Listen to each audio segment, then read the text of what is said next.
근데 이 민주주의라는 건 되게 놀라운 것 같아요. 그러니까 저도 한 표, 삼성가의 이모 씨 회장도 한 표, 현대가의 정모 씨 회장도 한 표, 다 한 표씩이잖아요. 그 다 한 표씩이 다 가치가 있다고 믿는 것이 이 민주주의지 않습니까? 그 한 사람 한 사람이 하나님께서 지으신 하나님의 형상이고, 한 사람 한 사람이 그 자체로 가치 있다는 믿음이 다 공유되고 있어야만 기능할 수 있는 것이 바로 민주주의인 것이죠. 그래서 모든 국민의 뜻을 받든다라고 하는 것은 단순하게 어떤 사람의 뜻이 관철되고 관철되지 않는다 이런 뜻이 아니고, 하나님께서 지으신 존재로서의 그 사람을 인정한다라고 하는 뜻일 것 같습니다. 그래서 뭐 몇 년 전이죠. 터키에서 쿠데타가 일어났을 때 한 그 저항하던 학생이 그런 얘기를 했었어요. 최악의 최악의 민주주의보다 최선의 쿠데타가 나쁘다. 그런 얘기를 했었습니다. 요즘 상황을 보면 그 얘기가 자꾸 생각이 나요. 근데 그 대통령에 대한 이야기를 들어보니까 대통령이 의견을 듣는 창구가 거의 정해져 있었다고 그래요. 그래서 그 잘못된 것들을 계속 듣다 보니 잘못된 신념을 가지게 되고, 잘못된 신념에 의해서 잘못된 행동을 저지르게 되고 말았던 이런 사태가 왔다고 이야기들을 하는 것 같습니다. 뭐 중간중간에 민주주의에 대한 믿음을 저버렸던 사람들에 대한 처벌은 뭐 자치하고요.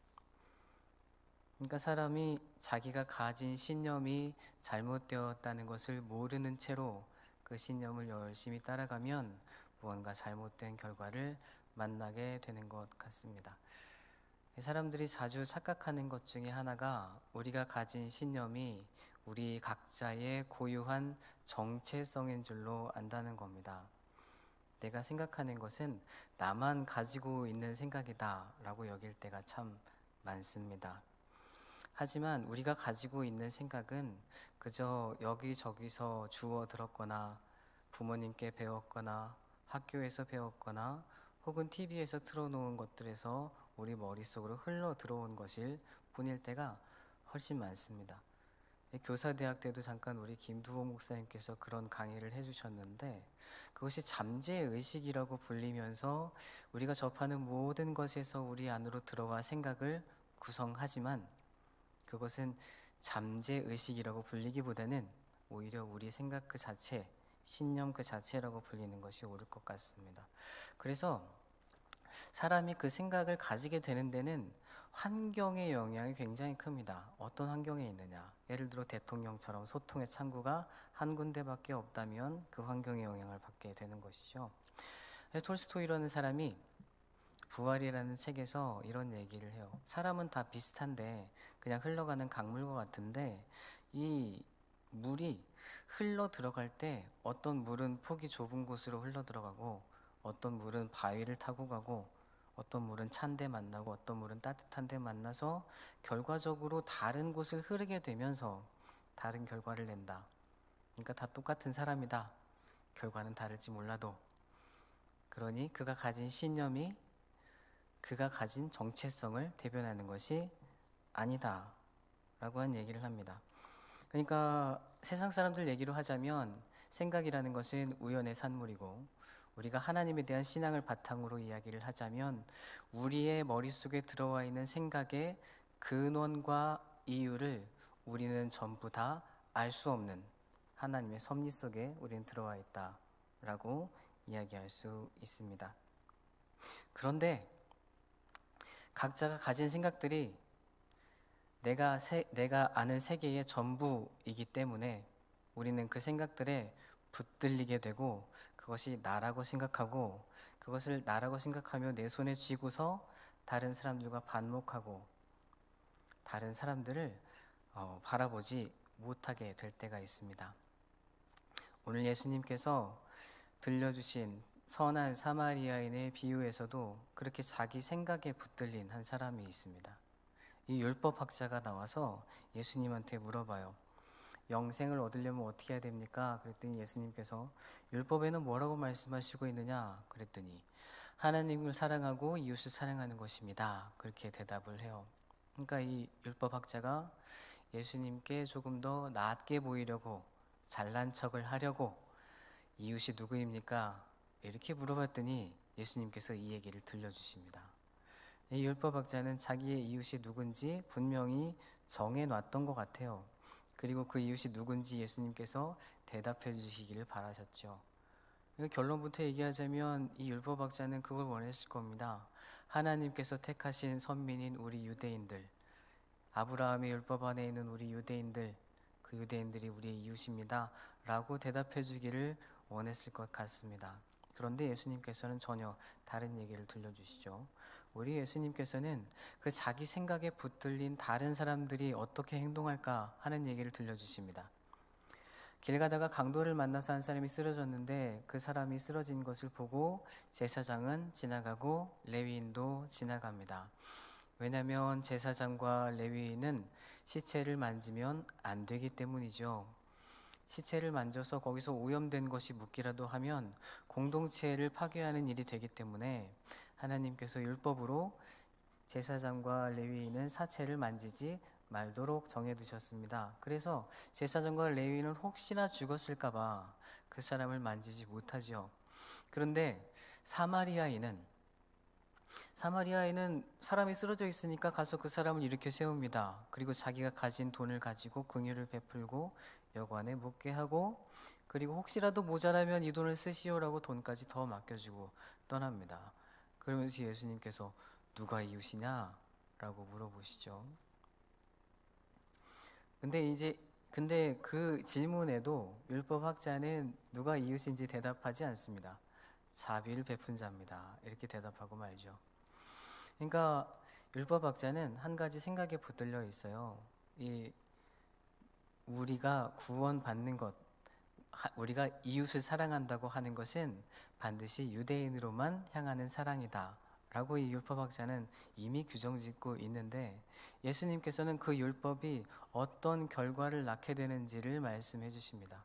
이 제사장과 레위인은 자기가 가지고 있었던 율법에 붙들리게 되면서 그 쓰러져 있는 사람을 바라보지 못하게 되어 버렸습니다. 만약에 그들이 율법을 몰랐다면, 만약에 그들이 죽은 자를 만지지 말라는 하나님의 말씀이 그들을 붙잡고 있지 않았다면, 어쩌면 그들은 자기 마음속에 긍휼의 음성을 따라서 그 사람을 일으켜 세우고 여관에 데려다 줬을지도 모릅니다. 아마 여기서 대부분의 분들이 그렇게 하실 것이라고 저는 생각해요. 길 가다가 누군가가 쓰러져 있을 때 그 사람을 일으켜서 치료받을 수 있는 곳에 데려다 주는 것은 인간의 긍휼한 마음이 당연하게 어쩌면 작동하는 일일 테니까요. 그런데 그 일을 하지 못하게 만든 것은 자기가 옳다고 믿는, 고집스레 붙들고 있었던 그 율법이 그들의 눈을 가리고 그들의 손과 발이 그 사람을 향해서 나가는 것을 붙잡아 버리고 말았습니다. 그러니 예수님께서 이 율법학자에게 말씀하시고 하는 것은 그것이었어요. 너는 나누고자 하지만 나는 합하고자 한다. 너는 구분짓고자 하지만 나는 사람으로서 네가 이웃을 바라보기를 원한다 라고 말씀하고 싶으셨던 것 같습니다. 갈라디아서에 보면 이 사람이 예수님께서 우리를 구원하신 것이 이제 몇 가지가 있죠. 죄의 저주에서, 그리고 죽음의 저주에서, 그리고 세 번째는 율법의 저주에서 우리를 속량하시려고 예수님께서 오셨다라고 갈라디아서에서 말씀하십니다. 갈라디아서 3장에 보면 갈라디아서 3장 9절부터 11절까지 말씀에 제가 봉독하겠습니다.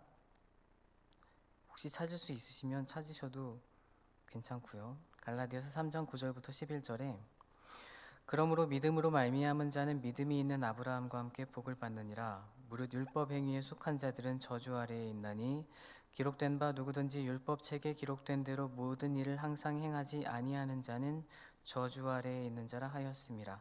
또 하나님 앞에서 아무도 율법으로 말미암아 의롭게 되지 못할 것이 분명하니 이는 의인은 믿음으로 살리라 하였음이라. 이렇게 말씀하시면서 예수님께서 우리를 구원하신 세 가지 중에 한 가지가 율법으로부터 우리를 꺼내 주신 것이다 라고 말씀을 해 주십니다. 금방 우리가 읽었던 것처럼 율법이 우리를 붙들면 사람이 안 보입니다. 율법이 우리를 붙잡으면 율법이 보이지 쓰러져 있는 사람이 보이지가 않아요. 그래서 그랬는지 예수님께서 사역하신 모습을 계속해서 우리가 살펴가다 보면 예수님께서는 분명히 율법을 완성하러 오셨다고 그랬고 율법이 한 획도 땅에 떨어지지 아니할 것이라고 말씀하셨지만 예수님께서는 율법을 어긴 것으로 미움을 계속 받으십니다.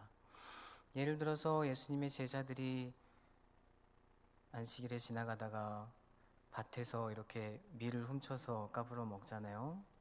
그때 다른 사람들이 왜 당신의 제자들은 안식일에 저런 걸 뜯어 먹습니까? 예수님께 공격하잖아요. 그리고 또 예수님을 공격하는 것이 무엇입니까? 예수님께서 안식일에 손 마른 자를 이렇게 고쳐주셨더니 왜 예수님께서는 하필 안식일에 일하십니까? 라고 바리새인들이 그때부터 예수님을 십자가에 못 박으려고 따라다니는 모습을 보게 됩니다. 그리고 예수님의 제자들이 손을 안 씻고 음식을 먹었는데 그 바리새인들이 물어봐요. 왜 당신 제자들은 손도 안 씻고 밥 먹습니까? 이랬더니 예수님께서 들어가는 게 들어온 게 아니라 네 입에서 나오는 게 들어온 거야 그러시잖아요. 그러니까 예수님의 사역을 쭉 따라가다 보면 예수님께서는 율법을 정확하게 열심히 지키시는 데에 큰 관심을 두지는 않으셨어요. 그런데 예수님께서 관심을 두셨던 것은 무엇이었는가 하면 그 율법을 애초에 하나님께서 왜 주셨는가 하는 것에 훨씬 더 관심을 두셨습니다. 하나님께서 그 율법을 왜 주셨는가? 사람을 사랑해서 사람을 살리려고 사람에게 더 잘 다가갈 수 있는 방법을 알려주기 위해서 그 율법을 주신 것이다 라는 것을 예수님께서는 계속해서 알려주고자 하십니다. 그래서 그렇게 붙잡혀 있는 율법에서부터 해방되었을 때에 그 율법에서부터 풀려났을 때 예수님께서 창녀들과 세리들과 식사하시고 누구도 돌보지 않았던 사람들을 자신의 제자로 맞아들이시고 그리고 다른 사람들에게 버려지고 율법으로는 버려진 사람들을 예수님의 품에 안으시면서 하나님의 사랑을 직접 보여주시죠.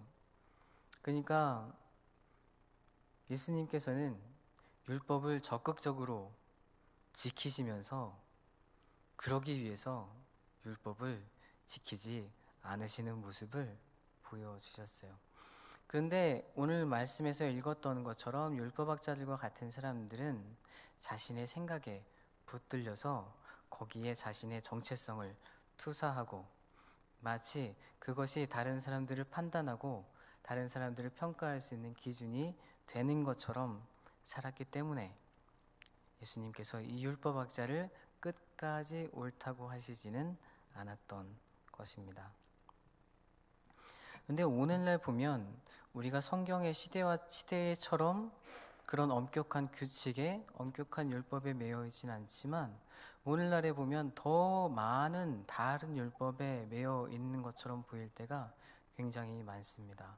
왜냐하면 사회가 굉장히 다양화되었고 서로 간에 자기의 생각에 옳은 것들을 점점 더 목소리를 높여서 주장하게 되었고 심지어 그 결과로 어떤 주장까지 최근에는 나오고 있냐면 여러분들 차별금지법 잘 아실 겁니다. 이 차별금지법에 여러 가지 다른 조항에는 저는 이제 동의하는 것도 있고 동의하지 않는 것도 있는데 차별금지법의 시작에 이렇게 나옵니다. 뭐 성별 어떤 것들로 그 차별받지 않는다라고 하면서 그 처음에 뭐라고 나오냐면 성별이라 함은 남자, 여자 그리고 뭐 이렇게 나와요. 그러니까 자기가 옳다고 하는 것을 다른 사람들에게 주장하는 목소리가 굉장히 커진 이 시대에 심지어 무엇까지 주장하냐면 나는 남자가 아니다. 나는 분명히 몸은 여자이지만 여자가 아니다. 뭐 나는 성전환을 했는데 안쪽은 여자고 뭐 겉은 남자고 뭐 이런 자신의 성별까지도 자기가 생각하는 대로 자기가 취하려는 모습까지 이 세대에서 보여지고 있는 것을 우리는 보게 됩니다. 그래서 그것이 옳으냐, 그르냐 이 얘기를 하기 전에 그것이 마치 이 율법학자가 붙들려 있었던 것처럼 그것은 사람을 보지 못하게 만드는 율법처럼 오늘날에도 여전히 기능하고 있는 것을 우리는 보게 됩니다. 뭐 무슨 이즘이니 무슨 주의니 이런 것들에 붙들리다 보면요. 그런 무슨 이즘이나 주의로 세상을 판단하고 보려고 하지 진짜 그 사람한테 무엇이 필요한지 진짜 그 사람이 어디로 가고 있는지 이런 것들을 바라보는 데는 실패할 때가 굉장히 많아요. 그래서 굉장히 커다란 이름으로 다른 사람들을 심판하고 굉장히 커다란 이름으로 다른 사람들에게 불이익을 주면서도 그것이 잘못인 줄 모르고 그것이 마치 잘하는 일인 것처럼 생각하며 사는 것을 보게 됩니다. 그런 결과의 총합이 어쩌면 지금 우리가 겪고 있는 이 사태인 것 같아요. 자기가 옳다고 생각하는 것이면 다른 사람들이 하나님의 사람으로 지어졌건 어쨌건 간에 자신의 판단이 가장 옳고 다른 사람들이 뭐라고 하는가는 관계없다라고 하는 것의 그 마지막 결과물을 보고 있는 것 같습니다. 근데 아까 처음에도 저희가 얘기를 나누었지만 그 생각이라는 것은 자신의 정체성을 대변하는 것이 아닙니다. 생각이라는 것은 그냥 우리가 어디서 주워 들은 것일 뿐이에요. 어디서 배운 것이고 어디서 흘러가다가 뭐 저 같은 사람이 설교하진 않았겠지만 어떤 목사님이 설교하는 걸 들었을 뿐이고 흘러가다가 광고에서 주워 들었을 뿐인 것들을 우리는 그것이 내 생각이라고 여길 때가 참 많습니다. 그러면서 그것이 당연히 이 세상에서 이루어져야 될 것이라고 생각하면서 다른 사람들에게 그 기준을 강요하는 한편 나도 거기에 붙들리는 바람에 세상에서 예수님이 주신 자유가 무엇인지 알지 못하고 살아갈 때가 너무나 많습니다. 오히려 반대의 길을 갈 때가 많아요. 어떤 길이냐면 내가 당연하다고 생각하는 것을 상대방에게 강요할 수 있는 힘을 주시는 것이 예수님이라고 믿을 때가 참 많습니다. 내가 지금까지 생각하고 있는 이 마음속에 있는 것들을 좀 더 크게 부풀려 나가는 것이 예수님께서 우리에게 주시는 능력이라고 생각할 때가 굉장히 많아요. 그래서 우리는 누구나 다 자신만의 율법 법전을 가지고 있습니다. 누구나 다 자신만의 규칙을 가지고 있어요. 그래서 그 규칙으로 다른 사람들을 판단하고 세상을 판단하고 거기서 그치면 좋은데 그 규칙으로 나를 판단하고 나를 정죄하는 데까지 이르러 나갑니다. 옛날에 뭐 군대에서도 그랬고 군대 얘기하려니까 좀 그런데요. 아무튼 군대 다녀오신 이 남성분들은 아실 겁니다. 이등병으로 처음에 들어가면 고참들이 그런 얘기 종종 하잖아요. 너 개념 없어? 너 개념 없니? 막 이런 얘기 하잖아요. 그리고 학교에서도 동아리 이렇게 들어가면 후배들한테 너 개념 없냐? 제대로 행동 안 해? 막 이런 얘기 하는데 막상 그 개념이 뭔진 잘 모르겠지만 그 개념대로 행동하는 고참이나 개념대로 행동하는 선배들은 잘 없어요. 그냥 그것이 자신한테 어떤 율법 법전이 되고 규칙 조항이 돼서 다른 사람들을 얽매고 자신을 얽매고 있는 그냥 얽매어 있는 족쇄일 뿐일 때가 훨씬 더 많습니다. 그래서 로마서 12장에 보면 우리가 그 자신이 얽매여 있는 것이 어떤 것인지 자신의 생활을 잘 분별하는 것이 우리의 예배라고까지 말씀하시는 부분이 있습니다. 로마서 12장 1절과 2절에 보면 이렇게 말씀하세요. 이거는 한번 찾아보시죠. 로마서 12장 1절과 2절에 보면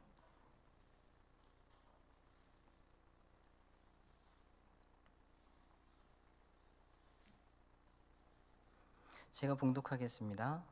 그러므로 형제들아, 내가 하나님의 모든 자비하심으로 너희를 권하노니 너희 몸을 하나님이 기뻐하시는 거룩한 산제물로 드리라. 이는 너희가 드릴 영적 예배니라. 너희는 이 세대를 본받지 말고 오직 마음을 새롭게 함으로 변화를 받아 하나님의 선하시고 기뻐하시고 온전하신 뜻이 무엇인지 분별하도록 하라. 이렇게 말씀하십니다. 너희를 권하노니 너희 몸을 하나님이 기뻐하시는 거룩한 산제물로 드리라. 이는 너희가 드릴 영적 예배니라. 할 때 이 영적이라고 하는 단어의 그리스어 형용사형은 로기코스입니다. 그리고 이 로기코스는 로고스의 형용사형입니다. 로고스가 무엇인지 아시죠? 로고스, 태초에 말씀이 계시니라 할 때 그 로고스입니다. 그리고 이 로고스는 이 세상에 법칙이 그 안에 있었다라는 의미이기도 합니다. 그러니까 이 로고스라는 것은 생각과 관련된 것이라는 것을 알 수 있죠. 그럼 여기서 영적 예배니라 할 때 원래 이 영적이라고 하는 말은 다른 형용사가 있어요. 헬라어로 영혼이 푸뉴마고 영적이라고 할 때는 보통 푸뉴마티코스를 씁니다만 여기서는 의도적으로 바울 사도께서 로고스의 형용사형인 로기코스를 사용하고 계십니다. 그 말은 무슨 말이냐면 이 세상을 내가 가진 지식을 내가 가진 것을 분별해야 된다. 그것이 이 세상에서 너희 몸을 하나님이 기뻐하시는 거룩한 산 제물로 드리는 일이다 라고 하는 의도가 분명히 여기에 포함되어 있다는 것이죠. 그래서 루터는 이 구절을 아예 다르게 번역했습니다. 루터는 이 구절을 어떻게 번역했냐면 이는 너희가 드릴 합리적인 예배니라 이렇게 번역하기도 했습니다. 그러니까 분별하고 깨어있는 것이 우리의 예배의 첫 번째 단계가 되어야 된다라고 말씀하시는 것이죠. 그러면 그 단계를 거쳐서 무엇이 일어나는가 하면 마음을 새롭게 함으로 변화를 받아 하나님의 선하시고 기뻐하시고 온전하신 뜻이 무엇인지 분별하게 된다라고 하는 것입니다. 자기가 붙들린 생각들, 자기가 붙들린 율법들, 그것이 모든 것이라고 생각하는 그 생각에서 벗어나고 깨어나서 하나님께서 바라보라고 하신 이웃을 그 사람 그대로 바라볼 수 있게 되는 일이 그때 일어난다라고 우리에게 말씀하여 주시는 것입니다. 이 일은 옛날이나 지금이나 교회에 계속해서 필요했던 일이었습니다. 바울 사도의 서신들을 보면 신약의 교회들에서도 할례를 받지 않은 자들에 대한 핍박과 할례를 받지 않은 것에 대한 불만들이 굉장히 많았습니다. 할례를 받아야 하나님의 백성이 되지 어떻게 할례도 받지 않고 하나님의 백성이 됩니까? 라고 말하는 사람들이 계속해서 있었다는 거예요. 그들이 생각하는 구원의 표지가 있었고 그들이 생각하는 구원의 방식이 있었습니다. 그런데 바울 사도는 예수님께 대한 믿음이 그들을 구원한다고 강조하시는 동시에 그들이 붙들려 있는 구원의 방식, 그들이 붙들려 있는 하나님의 구원에 대한 생각들을 깨뜨려 내기를 계속해서 원하셨습니다. 우리에게도 그런 것들이 굉장히 많습니다. 저에게도 있고 아마 여러분들께도 있을 겁니다.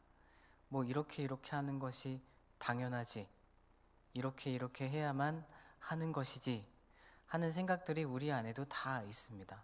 우리 오랜 삶을 살아왔으니까 삶이 길어지면 또 길어질수록 그 경험 속에서 얻은 그 당연한 것들의 목록들이 우리에게 쭉 있습니다. 그런데 그 당연한 것들의 목록들이 진짜로 하나님께서 우리에게 말씀하여 주시는 것인지 우리는 분별하고 들여다보아야 할 필요가 있습니다. 그렇지 않으면 마치 이 오늘 이야기에 나오는 제사장이나 레위인들처럼 아니면 이 율법 학자처럼 자기가 가진 것이 최고라고 하는 것에 붙들려서 다른 사람들의 필요를 살피지 못하고 하나님의 궁극적인 율법을 지켜나가는데 실패하는 일을 겪을지도 모릅니다. 어떻게 이 일을 잘 행할 수 있느냐? 옛날에 미국의 한 신학대학교에서 그런 실험을 했다고 합니다. 신학대학교니까 다 신학생일 거잖아요. 그 신학생들이 채플 드리러 가는 길에 실제로 이렇게 아픈 척 하는 사람을 가는 길에 데려다 놓고 몇 명이나 이 사람을 돌봐주는지 이 실험을 했던 적이 있었습니다. 그런데 이 실험을 했는데 밖에서 실험한 것과 별반 다를 바 없는 결과가 나왔대요. 그러니까 도와줄 사람은 도와주고 도와주지 않을 사람은 안 도와줬다는 것이죠. 근데 그 도와준 사람들의 특징이 하나가 있었는데 그 채플실이 무슨 채플실이었냐면 이제 저희들처럼 설교 실습을 하는 채플실이었는데 어떤 사람들이 도와줬는가 하니까 그 일주일 동안 말씀을 오래 준비한 사람들이 도와줬대요. 무슨 말이냐면 이 말씀을 오랫동안 묵상한 사람들이 자신의 행동 안에서 하나님이 일하실 자리를 더 많이 남겨두었다라고 하는 것입니다. 그 말씀이 어떻게 우리를 바꿀까? 사실 저희는 잘 알지 못합니다. 하지만 계속해서 우리가 말씀드리는 것처럼 우리의 생각 속에 들어오는 것들은 우리의 의지대로 되는 것이 아니라서 우리가 계속해서 말씀을 접하고 예수님의 이야기가 나의 이야기가 되고 내가 상상하는 이야기가 아니라 성경의 이야기가 나의 이야기가 될 때 하나님께서 그 생각을 통해서 잠재의식을 통해서 나를 통해서 일하기 시작하시고 그 일들에 붙들리면 그 사람이 하나님의 일을 감당하는 데까지 이르게 되리라 라고 하는 것을 그 실험 결과는 우리에게 보여주고 있습니다. 그리고 우리 삶에서도 우리가 경험하는 것이죠.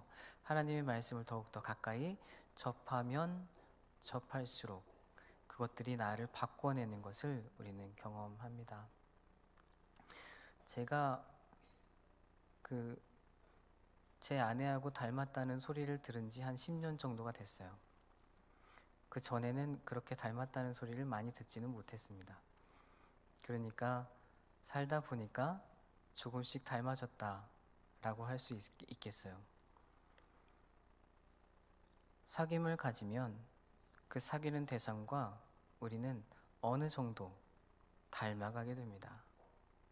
말씀 속에서 예수님과 사귐을 가지면 그 예수님과 우리는 어느 정도 닮아갈 수밖에 없습니다. 우리는 바라보는 것들을 닮아가게 되고 바라보는 방향을 향해서 다소 흔들리더라도 그곳을 향해서 걸어가게 되어 있습니다. 쉽게 변하지 않더라도 쉽게 결과를 만날 수 없더라도 우리가 가진 생각들이 모두가 하나님께로부터 온 것이 아님을 주님 앞에 고백하는 겸손함으로 날마다 말씀 안에서 새롭게 되어가고 주님과 사귐으로 예수님을 닮아갈 수 있게 되는 저와 여러분의 삶이 될 수 있기 바랍니다.